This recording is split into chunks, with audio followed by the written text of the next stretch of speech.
Good morning students. बेटा आज का टॉपिक रहेगा हमारा इन्वेस्टमेंट। आप पिछली क्लास में सीख चुके हो कि इन्वेस्टमेंट को हमने फर्दर डिवाइड किया था ग्रॉस इन्वेस्टमेंट, नेट इन्वेस्टमेंट और डेप्रिसिएशन में। और साथ ही आपने ये सीखा था कि gross investment means total capital assets आपने कितने इंट्रोड्यूस किए हैं। यहाँ पर हमने बात की थी टोटल के बारे में। और नेट इन्वेस्टमेंट में हमने बात की थी बेटा एडिशन के बारे में, कितना एडिशन हुआ है। और डेप्रिसिएशन में हमने बात की थी कि कितना रिप्लेसमेंट हुआ है। ठीक है, आज हम सीखोगे कि इन्वेस्टमेंट बेटा दो तरह की रहती है किसी भी बिजनेस में। फिक्स इन्वेस्टमेंट यानी कि ये तीनों ही इन्वेस्टमेंट्स फिक्स इन्वेस्टमेंट भी हो सकती हैं। यही तीनों बेटा इन्वेंट्री इन्वेस्टमेंट भी हो सकती है। तो यानी कि इन्वेस्टमेंट दो तरह की रहेगी, fix investment and inventory investment. तो increase in stock of fix asset, अगर ड्यूरिंग द ईयर आपके यहाँ पर फिक्स एसेट का स्टॉक बढ़ा है तो हम कहेंगे कि फिक्स इन्वेस्टमेंट हुई है। और अगर during the year increase in stock of inventory, अगर आपके यहाँ पर इन्वेंट्री बढ़ जाती है तो आप कहोगे कि आपने इन्वेंट्री की इन्वेस्टमेंट की है। तो आपको इसे एग्जाम्पल के थ्रू में बता देती हूँ बेटा। मान लीजिए आपकी फैक्ट्री बिल्डिंग है, इस फैक्ट्री बिल्डिंग में आपने फिक्स इन्वेस्टमेंट किसमें की बेटा, कैपिटल एसेट्स में दी है। आपकी कैपिटल एसेट्स क्या होती है, ये सारी फिक्स इन्वेस्टमेंट्स हैं आपकी, है ना। Building, machinery, tools, furniture, vehicles, तो ये सब आपकी फिक्स एसेट्स हो गई। और फिक्स एसेट्स में जो भी आप इन्वेस्टमेंट करोगे उसे हम कहते हैं फिक्स इन्वेस्टमेंट। ठीक है, और साथ ही हम ये मान लेते हैं कि हमारे यहाँ पर मार्केट में हमारा जो प्रोडक्ट बनकर बिक रहा है बेटा वो है शर्ट्स का। ठीक है, शर्ट्स हम मार्केट में बेचते हैं। तो यहाँ ध्यान दीजिए कि किसी भी बिजनेस में इन्वेस्टमेंट की क्यों जाती है बेटा। सबसे पहले तो ये जानना आपको इन्वेस्टमेंट कोई क्यों करता है। एक सीधा सा पर्पस है इसके पीछे, प्रॉफिट कमाना। प्रॉफिट कमाने के लिए बेटा इन्वेस्टमेंट की जाती है। तो प्रॉफिट कमाने के लिए देखिए हम दोनों में कैसे इन्वेस्टमेंट करते हैं। फॉर एग्जाम्पल हमारे जो ओपनिंग जो हमारे पास बिजनेस स्टार्ट हुआ था, opening stock of capital assets जो हमारे पास थी बेटा, मान लीजिए वो 10,000 की थी। ठीक है, और closing stock of capital asset एक साल के खत्म होने के बाद हमारे पास एट द एंड जो कैपिटल एसेट्स बची हैं वो 25,000 की है। तो इन दोनों को देखकर हमें पता चल जाएगा कि हमने ड्यूरिंग द ईयर बेटा कितनी इन्वेस्टमेंट की है।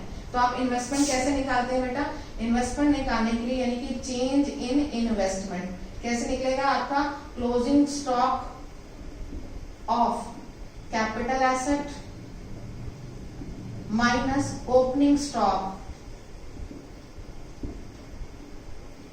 Of capital asset. तो आपके पास क्लोजिंग में कितना बेटा 25,000 रुपीज की प्लांट एंड मशीनरी है, 25,000 की। और स्टार्टिंग में कितना था जब बिजनेस शुरू हुआ था इस साल, तो 10,000 की थी। तो इसका मतलब ड्यूरिंग द ईयर 15,000 रुपए की आपने इन्वेस्टमेंट की। ये आपकी चेंज इन इन्वेस्टमेंट आ गया। अच्छा, आपको बता देते हैं कि किस तरह से ये हमारे बिजनेस में प्रॉफिट अर्न करने में हेल्प करेगी। बेटा आप देखिए कि आपने बिजनेस के अंदर प्लांट एंड मशीनरी को लगाया। प्लांट एंड मशीनरी जब आप बढ़ाओगे, इस साल आपने 15,000 की इन्वेस्टमेंट की है।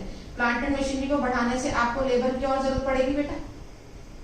ठीक है, अगर आप लेबर को एम्प्लॉय करोगे तो हमारे यहाँ से अनएम्प्लॉयमेंट नाम की प्रॉब्लम भी दूर होगी इकोनॉमी के अंदर से। देखो डबल फायदा दे रही है। बिजनेसमैन को फायदा क्या दे रही है कि इससे प्रोडक्टिविटी बढ़ रही है, और नेशन को फायदा ये हो रहा है कि इससे एम्प्लॉयमेंट प्रोडक्टिविटी, नेशन को फायदा ये हो रहा है कि हमारे यहाँ पर एम्प्लॉयमेंट बढ़ रहा है। प्लांट एंड मशीनरी को लगाया, लेबर बढ़ गई बेटा, लेबर के बढ़ते ही प्रोडक्टिविटी बढ़ गई, और प्रोडक्टिविटी के बढ़ने से आपका इकोनॉमी के अंदर जीडीपी बढ़ेगा बेटा। ठीक है ना, जीडीपी बढ़ेगा, और जीडीपी के बढ़ते ही हमारे देश की नेशनल इनकम भी बढ़ना शुरू हो जाएगी। तो इस तरह से किसी भी इकोनॉमी के लिए इन्वेस्टमेंट करना बहुत ही ज्यादा जरूरी है और अच्छी है। प्लांट एंड मशीनरी आपकी फिक्स एसेट, ये आपका कैपिटल स्टॉक हो गया बेटा, ये आपका कैपिटल स्टॉक है। कैपिटल स्टॉक को आपने बढ़ाया, आपके यहाँ पर लेबर बढ़ जाएगी, लेबर के बढ़ती आपकी प्रोडक्टिविटी बढ़ेगी, प्रोडक्टिविटी के बढ़ते जीडीपी बढ़ेगा, जीडीपी के बढ़ने से नेशनल इनकम बढ़ जाएगा। ठीक है, इसी के साथ आप आगे सीखते हो कि बेटा इन्वेंट्री इन्वेस्टमेंट। ठीक है, इन्वेंट्री इन्वेस्टमेंट का किस तरह से हमें फायदा रहेगा। सबसे पहले हम अगर इन्वेंट्री की बात करें तो हमारे बिजनेस में 3 तरह की इन्वेंट्री रहती है। वो क्या क्या रहती है, एक हमारे पास होता है बेटा रॉ मटेरियल,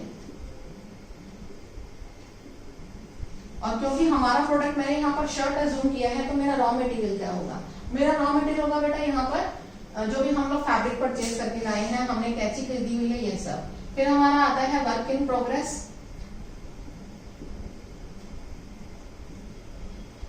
बेटा वर्क इन प्रोग्रेस के बारे में जानते हो, जो भी आपका काम अभी चल रहा है, यानी कि शर्ट्स पूरी तरह से बनी नहीं है, वो वर्क इन प्रोग्रेस हो गया। एक होता है आपका फिनिश गुड, जो बनकर तैयार है, ठीक है। तो किसी भी इकोनॉमी के लिए, किसी भी बिजनेस के लिए इन्वेंट्री इन्वेस्टमेंट के क्या बेनिफिट है? इसका बेनिफिट मैंने आपको बता दिया कि कैपिटल स्टॉक में पैसा लगेगा तो आपकी लेबर बढ़ानी पड़ेगी, लेबर तो बढ़ती प्रोडक्टिविटी बढ़ेगी, जीडीपी बढ़ेगा, नेशनल इनकम बढ़ेगी। तो इसके बढ़ाने से भी हमारी इकोनॉमी को बेनिफिट है। क्या बेनिफिट मिलने वाला है? देखिए, अगर इन्वेंट्री बढ़ जाती है आपके पास, पहले तो इन्वेंट्री के लिए निकाले, कितना बढ़ाया? इन्वेंट्री एट द एंड आपको दी हुई है बेटा, इन्वेंट्री एट द एंड आपके पास 50,000 रुपीज की थी, और inventory in the beginning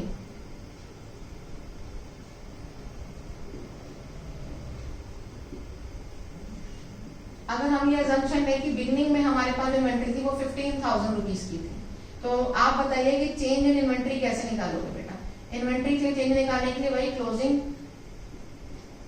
stock of inventory minus opening stock of inventory. Closing कितना था बेटा? क्लोजिंग है आपके पास 50,000 एट द एंड, क्लोजिंग 50,000 है, ओपनिंग 15,000 को माइनस किया बेटा, 35,000 इस बार आपने इन्वेंट्री में इन्वेस्ट कर दिया है। ये तो 35,000 की इन्वेस्टमेंट इस बार हमारी इन्वेंट्री की हुई है, इससे क्या फायदा होगा? इससे बेटा मार्केट के अंदर रेगुलर सप्लाई रहेगी, बिल्कुल भी इंटरप्ट नहीं होगा, ठीक है। और सेकंड क्या होगा? इससे आप फ्यूचर डिमांड मीट कर पाएंगे, ये फायदा होगा। फ्यूचर डिमांड यानी कि अगर मार्केट के अंदर कल को मान लो डिमांड बढ़ जाती है, तो अगर आपने इन्वेंट्री डाल रखी होगी तभी तो आपके पास आप ये डिमांड पूरी कर पाओगे। तो ये इसका सिग्निफिकेंस है इन्वेंट्री इन्वेस्टमेंट का, और ये सिग्निफिकेंस है बेटा आपका फिक्स इन्वेस्टमेंट का। ये बताना क्यों जरूरी है बेटा आपके लिए? क्योंकि इसके ऊपर क्वेश्चन आएंगे आपके सामने, क्वेश्चन में पूछा जाएगा आपसे कि इन्वेंट्री क्लोजिंग इन्वेंट्री हमारी बढ़ गई है, इसे नेशनल इनकम में इंक्लूड करना है या नहीं करना? आपको करना है नेशनल इनकम में इंक्लूड, ठीक है, क्योंकि ये इंक्रीज इन इन्वेंट्री के नाम से आएगा। ये पॉजिटिव भी हो सकता है बेटा, ये नेगेटिव भी हो सकता है आपकी बिगनिंग की ज्यादा हो और एंड की कम हो जाए, ठीक है। तो इस तरह से आपने ये टॉपिक सीखा इन्वेस्टमेंट का। तो इसके बाद आप आगे बेटा नेशनल इनकम के क्वेश्चंस करेंगे, ठीक है बेटा।